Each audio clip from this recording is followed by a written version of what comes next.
y. Just minus 3x. That's it, minus 3x. And then plus 8y. That's the partial of f with respect to x. That's the partial of f with respect to y. So what we need now, we know this is going to become what? A is going to be root 3 over 2. But now we need this piece. And this piece is the partial with what plugged into it? The point where we are, right? So we're going to be doing here root 3 over 2 times the partial of f with respect to x at the point 1, 2 plus 1/2 the partial of f with respect to y at 1, 2. So this will be root 3 over 2 times, now let's go ahead and get this. What happens when I plug in 1 for x and 2 for y into the partial of f with respect to x? So 3 minus 6. 3 minus 6, negative 3? Y'all on board with that? It's just plugging 1 and 2 into this. 1 for x, 2 for y. Boom. Okay? Plus 1/2. And then partial of f with respect to y with 1 and 2 plugged in. So negative 3 plus 16? 13? Yes? Please verify my arithmetic. Arithmetic I don't do anymore. I need to save my brain for other things, like remembering to make my daughter breakfast in the morning. Huh? She's 9. I was thinking about it today. At what age do I stop making her breakfast? 18. She could make her own. She could make her own, but I mean, I've always enjoyed making her breakfast. Yeah, 18, right? Dad, where's my breakfast? I'm hungry. Yeah, this 2 plus 13 halves. This is 13 minus 3 root 13 over 2. I noticed this on some of your take-home tests, and I did write it on your tests.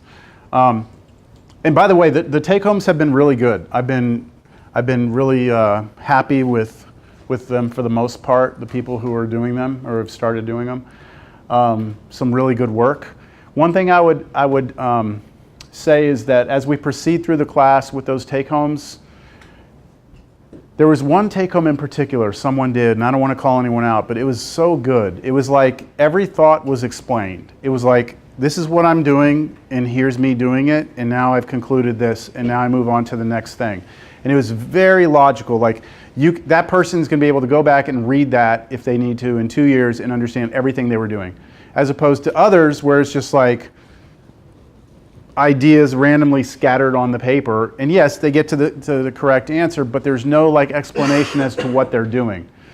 And so what I'm trying to see from you and what I want you to work on as a student and where you're headed is imagine at some point you're going to be working with other people. You're going to have to communicate your ideas to them. Sometimes it's going to be on paper. And you need to be able to express yourself in a way that other people can logically read it. Does that make sense?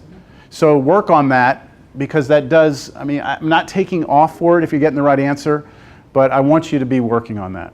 It's just, I think it's a good thing to be able to refine your work, I guess. My work really sucked in the beginning, and then I got better at it, so it took time. And then another thing was, this right here is what we call the exact answer, because it involves a radical that we can't simplify. The only way we could simplify that is if we get decimals involved. So if you're going to go to decimals all the way through the whole problem. If you're not going to go to, don't mix decimals with exact answers. Like either leave them all exact or do them all decimal, but don't mix them up. Okay. Question? Yeah. Do you understand? I mean, it's like, it may be correct, but it's like if part of your answer is approximated, then the exact part doesn't matter anymore, right? It's like, because everything's now rounded at some point. Yes? I was going to say, should it be 3 squared or 3 squared? Yeah, it's 3. It's 3. I have no idea why I put 13. I know why I had to put, because that's a 13. I just, yeah. Okay, so this is it, right? Now, in terms of the problem, we would probably want that answer as a decimal, because it would give us a real clear idea of this slope, right? Is it up or down? I mean, Can we tell if it's up or down right now? What's 3 square root of 3? Yeah, 13 minus this. So the question would be, what's this, right? So is this number bigger than 13? No.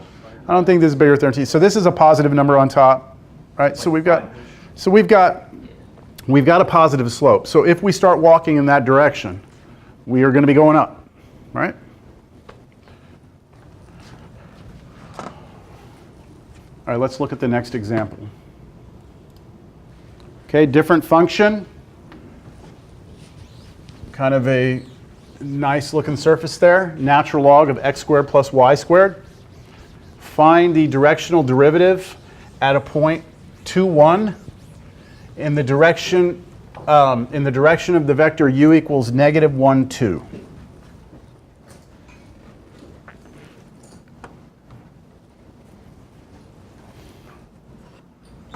So what do you think? What should we do here? Where should we begin? Find a unit vector? Find the unit vector. Absolutely. So you have to be careful because I gave you u, right? And I even called it u, but it's not a unit vector. So some students will say, oh, he gave me u, so I'm just going to, a is -1, b is 2. That's not the case here, and it would be wrong. You have to make sure that's a unit vector, and it's not. How do we check to see if it's a unit vector? Just check its length, right? So just square each component, right? Add them up, take square root, better be 1. It's not. So since that is not a unit vector, how do we make that a unit vector? Yeah, we have to take basically 1 over its own magnitude and multiply that times u. Or if you like, divide each component by the length. So let's get the magnitude of this. Magnitude of that is square root of each one squared, so root 5. And so let's come up with our own vector now. Let's not call it u, because u is already being used. Let's call it v. So the vector we're going to use is v, and it's going to be each of these components divided by this length. So -1 over root 5, and then 2 over root 5. This is our unit vector, right? That one was not. So we've got a unit vector. That means we have a and b. So what we're looking for now in this problem is the directional derivative in the direction of v, right? Of f of x, y.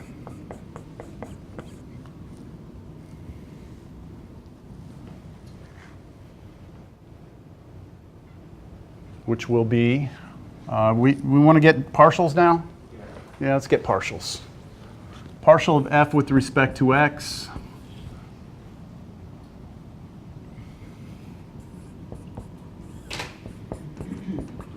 So derivative natural log of something, 1 over it, and then times the derivative of what's inside with respect to x is just 2x.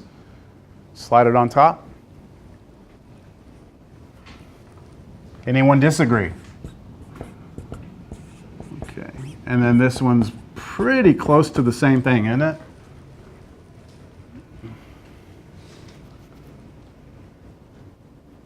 And so now we can go ahead and just plug in, right? We want to do this at the point 2, 1. So let me just actually do that. Let me go 2, 1 here so I don't have to rewrite it. We want that at 2, 1, right? So that means we want a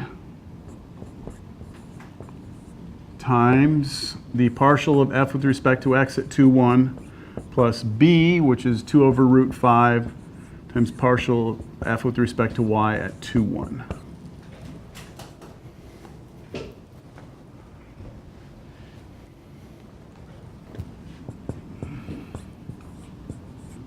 Okay, what's this?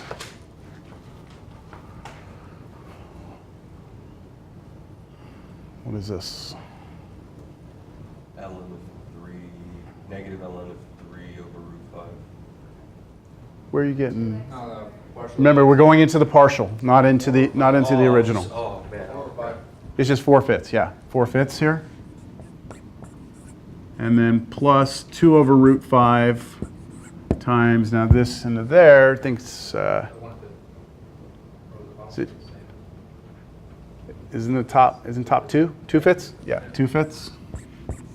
Okay. And, oh, whoa. 0.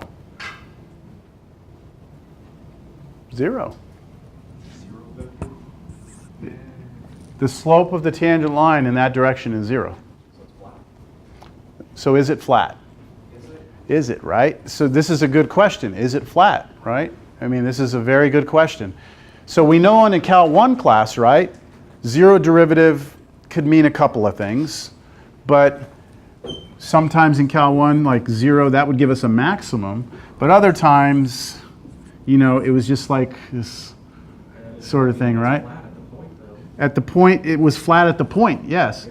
But on a surface, because there's an infinite number of directions, you might have like a saddle point where maybe it goes like this in this direction, like this in this direction. So at that point, it's flat, but it's doing crazy stuff around it. So this is the next section. I mean, we're talking. You're asking a question that we're going to answer in the next section, which is how do we find the maximums and minimums of a surface? That's where we're going. All right, so interesting. We stand at that point, we point in that direction, and we take a step, and we're not going to change elevation. Infinitesimal, you know, like just an infinitesimal step, and there's no change.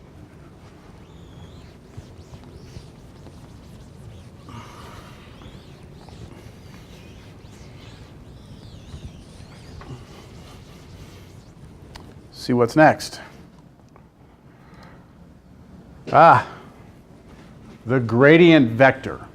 Okay, so we've been talking about the directional derivative, right? Derivative is a number. Now we're talking about the gradient vector. We're about to define it. So first notice, in the formula I just put up on the board a second ago, for the directional derivative, it was a times this partial plus b times that partial, right? That was the formula I put up on the board. Notice that if we wanted to be kind of like just, I don't know, weird, we could have rewritten this formula as a dot product. We could have said take this vector, okay, a two-component vector, and dot it with this vector, and if I asked you to dot those, you would do a times that plus b times that, right? That's the definition of the dot product, right? Right. I mean, that's what it would be.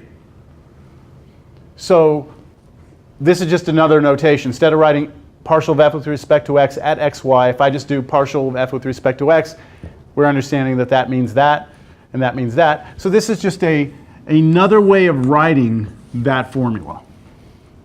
Yeah? Okay. So we can see that the directional derivative can be viewed, if we so like to, as a dot product. The dot product of two vectors. So what's the gradient vector? Well, we are going to say, hey, from now on, everyone, we are going to define the gradient vector to be just those two partials in a vector. So if you take your two partial derivatives, put them in a vector, that is called the gradient vector of the function. And we have a special notation for it. We use this del or upside down gradient, or upside down delta, okay?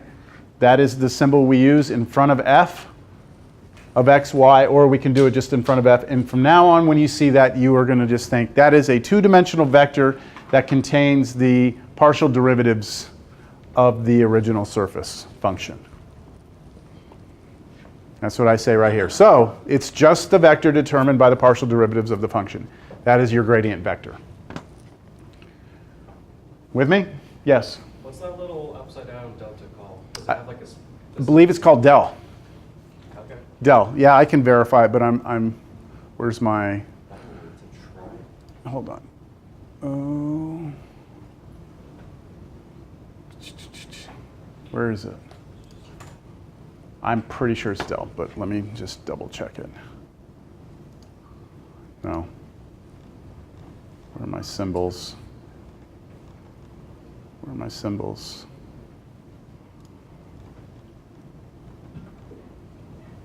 There we go. What did I, oh, there we go. Del, see, I've heard it called del. It's calling it del here. This is partial d. Yeah. I don't know, del. I'm going to go with del.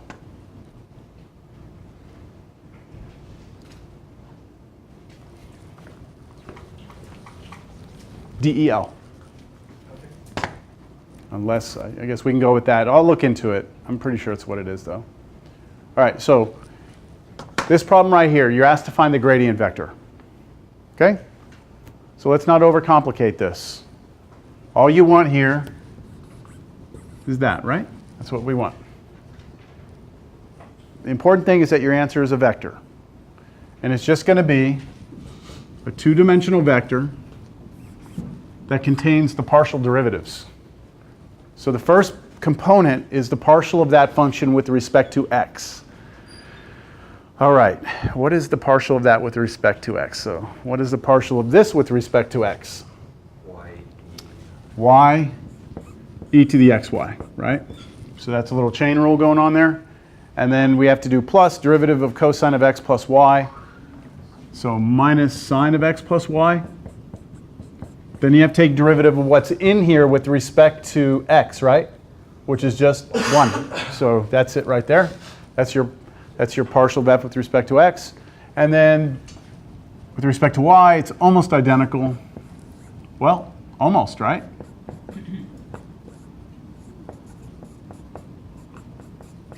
The only difference is x here and y here. Everything else is the same.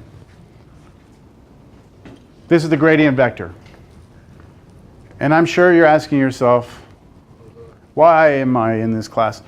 But after that, you're asking yourself, what's the use of the gradient vector, right? I mean, like, why do we need to know what the gradient vector is? Why do we have a name for it? What's the importance?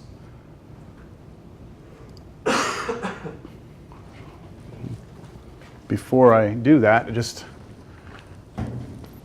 we will make sure that we understand that the concept extends into higher dimensions. So if you have a function of 3 variables, then the directional derivative can be done the exact same way. But instead of having your unit vector pointing in the direction in 2-dimensional space, now this will be pointing in 3-dimensional space. And then your directional derivative is a times partial of f with respect to x plus b partial of f with respect to y, c partial of f with respect to z. That's your directional derivative. And then with the same logic, your gradient vector is just those 3 partials in a vector, which give you 3 components. The problem with this is that it's hard to visualize. Everything I've been doing, I'm like, you're standing on a surface, right? And then you point in a direction, you take a step. It's like, what's the rate you're going up and down? If you have a function of 3 variables, this is the best way I can explain it. Let's say that you are living, let's just take this room as being our space, okay, 3-dimensional space. You give me an x, a y, and a z, and that'll put me somewhere in this room, won't it? The function is, let's say, giving us the temperature at that point, right? So give me x, y, z, plug that into some function, and it will tell you what the temperature is at every point. All right?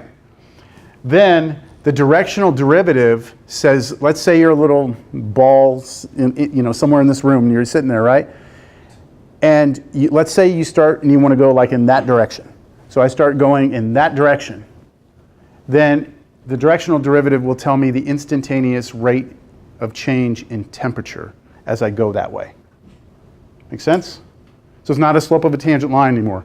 It's actually the instantaneous rate of change in temperature in that direction. So maybe if I go that way, it's going to get hotter, but if I go this way, it'll get cooler. It would all depend on the function itself. But do you see how that's somewhat harder to visualize than me standing and going up and down, right? So you're no longer bound on a surface, you're the whole... I'm in the space, yes. I'm in the space, not bound to the surface. But this directional derivative extends into any dimension. So if this was f of, let's say, 10 variables, then your direction vector, you would point in a direction of a vector that had 10 components. Then you'd be scaling each partial derivative by the components, and you still have the same ideas. But then it gets real crazy because what does that mean? Like, right? But a lot of things in the real world have multiple variables. Think about weather. I mean, how many variables are there that they use for forecasting weather? I mean, how many things do they take in? You know, temperature, humidity, pressure. You know, all these different variables get plugged into a computer. These are functions of many, many variables. So does it make sense to talk about an instantaneous rate of change? Like if this, you know, if we go in this direction, what that really means is if these variables change a certain way, then how will this other variable change? Yeah, okay. We're going to stick to 2, 3D as much as possible. I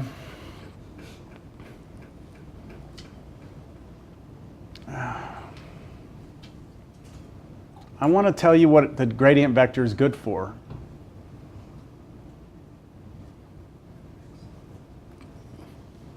Let's talk about what the gradient vector is good for. Okay. This is what it's good for. So let's say, let's go back to the problem that we've been talking about. I'm on a surface. I can now point in any direction and start walking, right? And that will be the directional derivative. The question, and I've always found that this is just absolutely mind-blowing, is it possible if somebody gives me a surface, right, gives me an f of x, y, is it possible for me to easily find which direction I need to point in so that I would get the maximum rate of change? That means, look, there's an infinite number of directions I can point in. Which is the one that gives me the maximum rate of change? It seems like you'd have to check, right? Like a bunch of them to figure that out. Straight up, no. It's not, though. It's super easy. Watch. So remember, the dot product by definition of two vectors is the magnitude of the first vector times the magnitude of the second vector times cosine of the angle between them. Right? That's way back from the definition of dot product.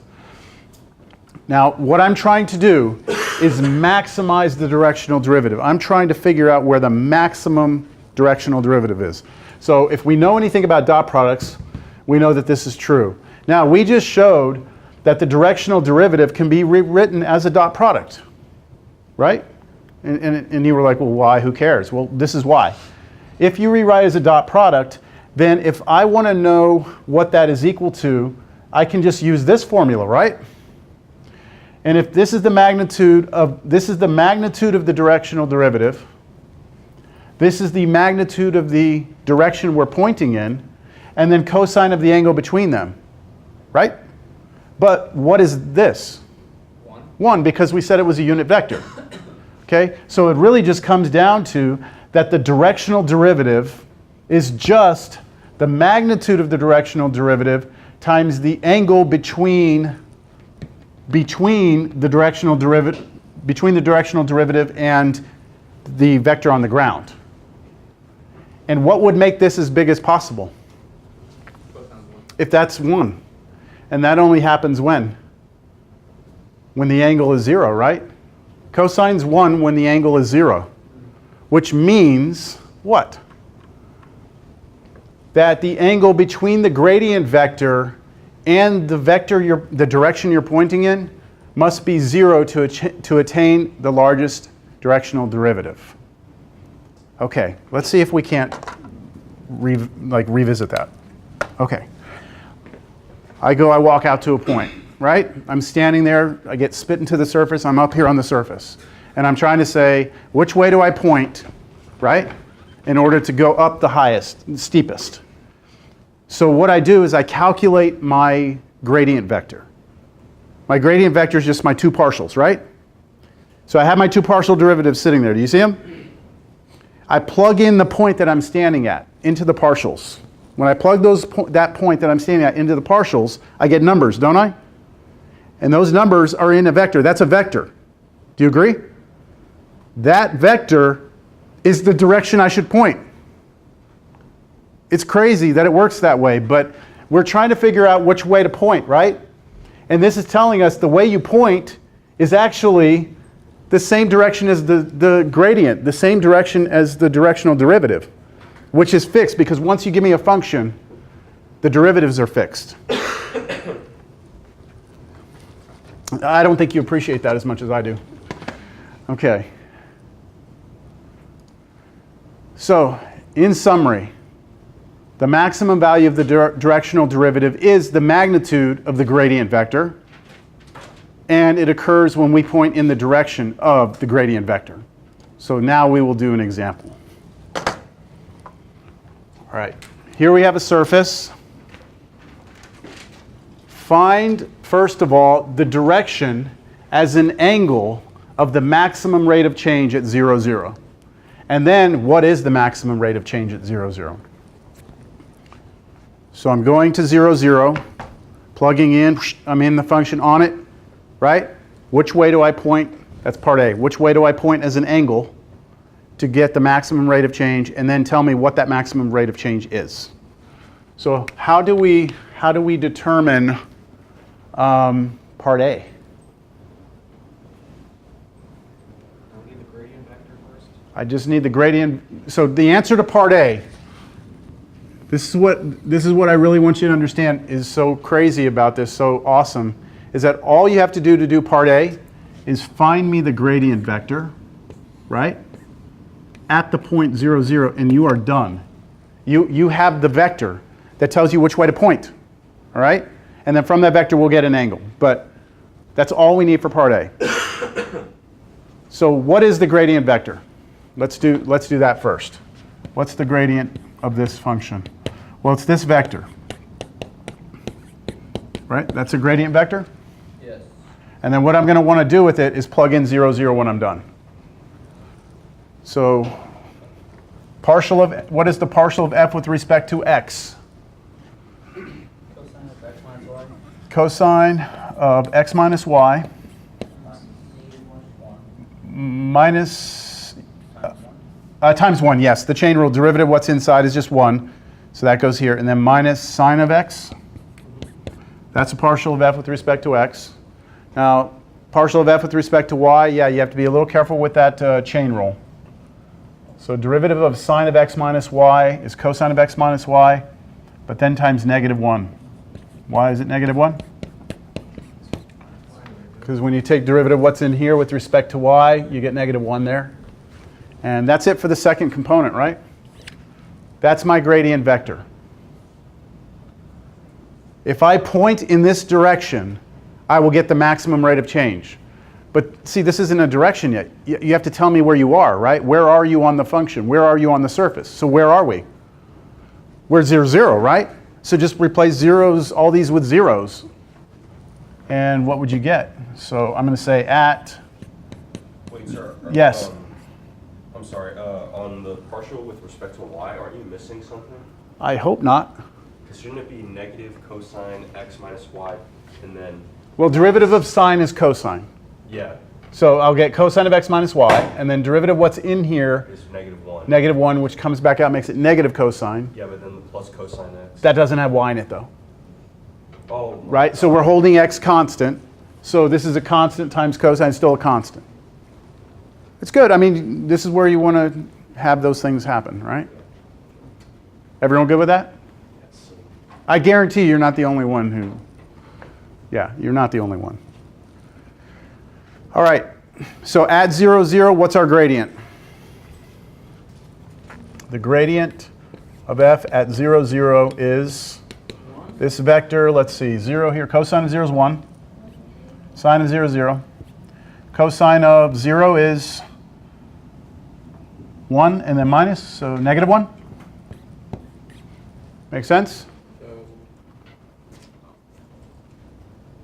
This is it. This is the direction we need to point. Remember, when we started class, I had that picture with the little red vector on the bottom, and I said, that's our direction, right? That's the direction we need to point in. This is telling us what that vector is down there. And that vector on the ground is actually the vector 1, -1. So if we're looking from the top, here's x, here's y. This is the vector 1, -1, right? It's this vector here. That's our vector 1, -1. And it said to find the direction as an angle.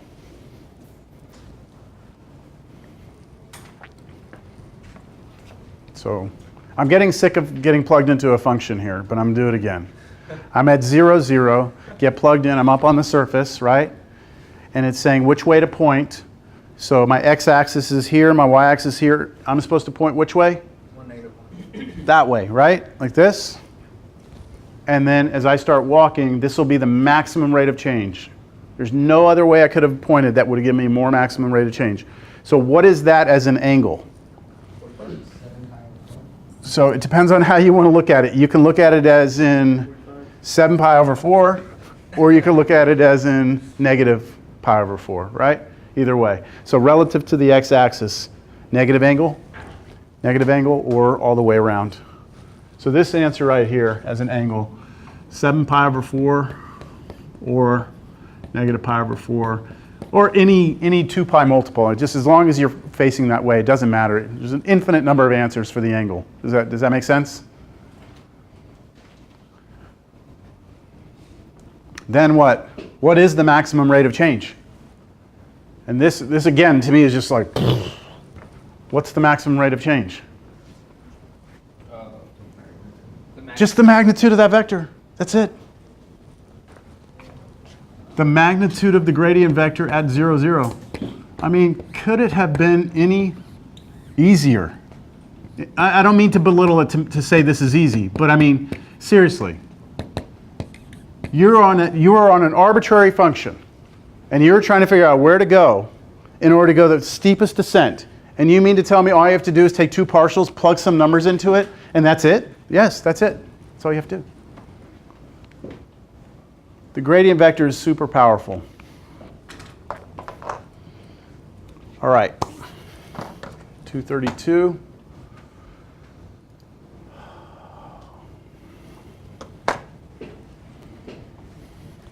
Let me see what the next one is. There we go. How about we do that? Let's see what you can do with that in 8 minutes.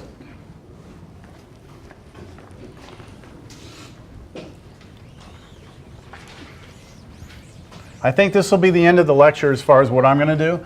But let's just take the next 8 minutes to see if you can't come up with the answer to this.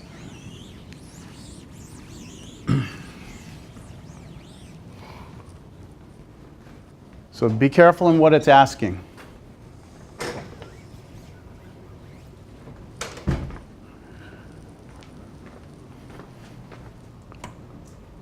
Oh, sorry I had all those lights off. Oops, I forgot. Oh, now you can't see it. It's a function of 3 variables, right? I'm going to turn off the camera.